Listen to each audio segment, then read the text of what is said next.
So guys, let's discuss this question. Question is, expensive goods have dash demand while demand for inexpensive goods is dash. यहाँ पर हमसे elastic या inelastic demand पूछी गई है। एक बात हम समझ लेते हैं, ठीक है, एक बात हम इतनी सी समझ लेते हैं, ये हमें आगे जाके बड़ी हेल्प करेगी कि इलास्टिक या इनइलास्टिक डिमांड क्या होती है। इलास्टिक डिमांड इस टाइप की होती है जिसमें प्राइस में एक ऐसा वेरिएशन आता है, प्राइस चेंज होता है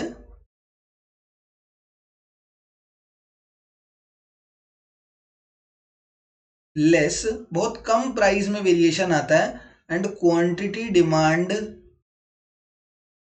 चेंजेस रैपिडली।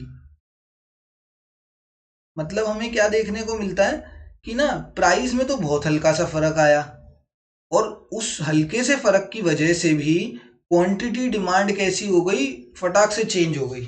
जब बहुत ही ज्यादा रिस्पॉन्सिव है, मतलब कि ना देखो हल्के से प्राइस के वेरिएशन की वजह से भी कोई ऐसा प्रोडक्ट जिसमें अगर हल्का सा भी प्राइस वेरिएशन हुआ ना तो उसकी डिमांड बड़े ही तगड़े तरीके से इंक्रीज या डिक्रीज हो जाएगी। जैसे मैंने तुमसे कहा कि सोने का जो प्राइस है, जो सोना मतलब गोल्ड का प्राइस 2% से रिड्यूस हो गया, तो 2% गोल्ड के प्राइस में बहुत बड़ी अमाउंट है। वैसे हुआ कितना है, सिर्फ 2%, बट वो गोल्ड के रिस्पेक्ट में बहुत बड़ी बात है एंड क्वांटिटी डिमांड उसकी रैपिडली बूस्ट करेगी। फटाफट लोग अगले ही दिन फटाफट भाग के कहेंगे चलो आज गोल्ड खरीदते हैं, फिर मतलब जब बाद में इसका प्राइस और ज्यादा हो जाएगा तब बेच देंगे।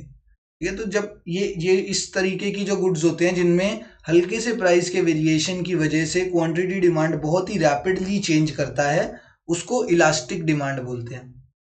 वहीं अगर बात करें इन इलास्टिक डिमांड की, तो इन इलास्टिक डिमांड क्या हो जाता है, वहां पर प्राइस चेंजेस, ठीक है, प्राइस चेंज होता है। ठीक है, मैं ये नहीं कह रहा कि प्राइस चेंजेस कम या ज्यादा, प्राइस चेंज हो रहा है, बट उस प्राइस चेंज होने की वजह से क्वांटिटी डिमांड चेंजेस स्लाइटली,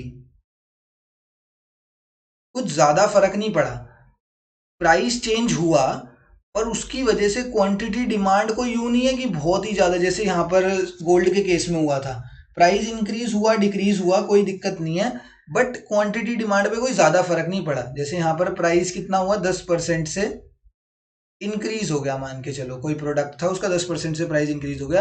यहाँ पर एग्जाम्पल लेते हैं इन इलास्टिक गुड का। इन इलास्टिक गुड का एग्जाम्पल हो गया हमारा पार्ले जी बिस्किट। पार्ले जी बिस्किट का प्राइस 10% से इंक्रीज हो गया, कितने का था, 5 रुपए का था, 10% बढ़ भी गया तो कितने, चलो 10 रुपए का था, 10% बढ़ भी गया तो कितने का होगा, 11 रुपए का। मैं 11 रुपए दे दूंगा, मुझे इतना नहीं फर्क पड़ा, 1 रुपए से कितना फर्क पड़ेगा, किसी को भी कोई इतना ज्यादा नहीं फर्क पड़ने वाला 1 रुपए से। तो जितना ज्यादा इनएक्सपेंसिव गुड होता है ना, अभी उसके बारे में बाद में बात करते हैं, चलो। अब उसमें क्या हुआ, प्राइस चेंज हुआ 10% से, क्वांटिटी डिमांडेड कितनी चेंज हुई, क्वांटिटी डिमांडेड सिर्फ 2% से फर्क हुआ।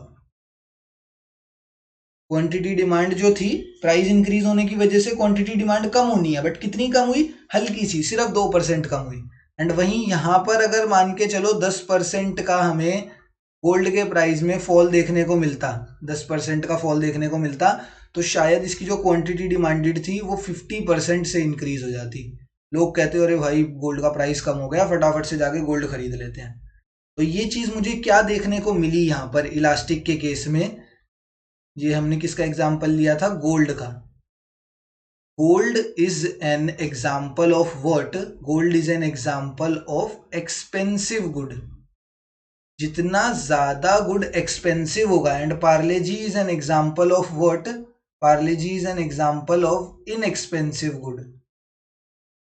जितना ज्यादा एक्सपेंसिव गुड था उतना ही उसके प्राइस के वेरिएशन की वजह से उसकी क्वांटिटी में बहुत ज्यादा रैपिडली चेंज आया, एंड रैपिडली चेंज आया तो उसकी कैसी डिमांड होगी, एक्सपेंसिव गुड की, एक्सपेंसिव गुड की डिमांड होगी elastic demand, while demand for inexpensive goods, and वही इनएक्सपेंसिव गुड की हमने जो बात करी है, इसकी एक कौन सा इनएक्सपेंसिव गुड, जैसे पार्ले जी बिस्किट हो गया, 10 रुपए का ही तो है, अगर 10% प्राइस इंक्रीज भी हो गया तो मेरे को कोई इतना ज्यादा फर्क नहीं पड़ने वाला, 1 रुपया में ज्यादा दे भी दूंगा तो वही वही है यहाँ पर, while the demand for inexpensive goods, हमने उसके लिए पार्ले जी का एग्जांपल लिया, वहां पर डिमांड कैसी है, वहां पर डिमांड इतनी ज्यादा रिस्पॉन्सिव नहीं है, बहुत कम वेरिएशन आ रहा है डिमांड में, क्वांटिटी डिमांड में, तो वो डिमांड कैसी हो जाती है, इनइलास्टिक। ठीक है, बस ये देखो, जिसको समझ आता है इलास्टिक और इनइलास्टिक के बारे में, मैं उसके लिए नहीं कह रहा, बट जिसको डाउट होता है ना कि यार ये इलास्टिक इनइलास्टिक क्या चीज है, तो ना बस इतनी सी बात समझना कि ये इलास्टिक जो है ना, ये एक तरीके का एक्टिव मेंबर है। मतलब ये समझ लो जैसे होता नहीं है बंदा की हल्का सा कुछ भी उसकी परफेक्शन में दिक्कत आ गई, तो उसमें ना बहुत ही ज्यादा वेरिएशन आ जाता है। अब जैसे यहाँ पे प्राइस में हल्का सा फर्क आया और ये आग बबूला हो गया, इधर उधर बहुत ही ज्यादा वेरिएशन आ गया इसमें, तो वो उस टाइप का इलास्टिक हो गया। एंड इन इलास्टिक कैसा होता है, वो है ढीला ढाला बंदा, प्राइस में थोड़ा बहुत फर्क आ भी गया तो उसमें इतना कोई चेंज नहीं आने वाला, ये इस टाइप का बंदा होता है। मतलब ऐसे समझने के लिए याद रख सकते हो, वैसे ये कोई डेफिनेशन नहीं है, डेफिनेशन तो मैंने तुम्हें बता दी है, बट वो समझने के लिए ऐसी चीज है। बट अब इतना समझते हैं यहाँ पे क्वेश्चन में जो मांगा गया कि एक्सपेंसिव गुड्स की डिमांड इलास्टिक होती है एंड इनएक्सपेंसिव गुड्स की डिमांड कैसी होती है, इनएक्सपेंसिव गुड्स की डिमांड इन इलास्टिक होती है। So this is the correct answer to this question.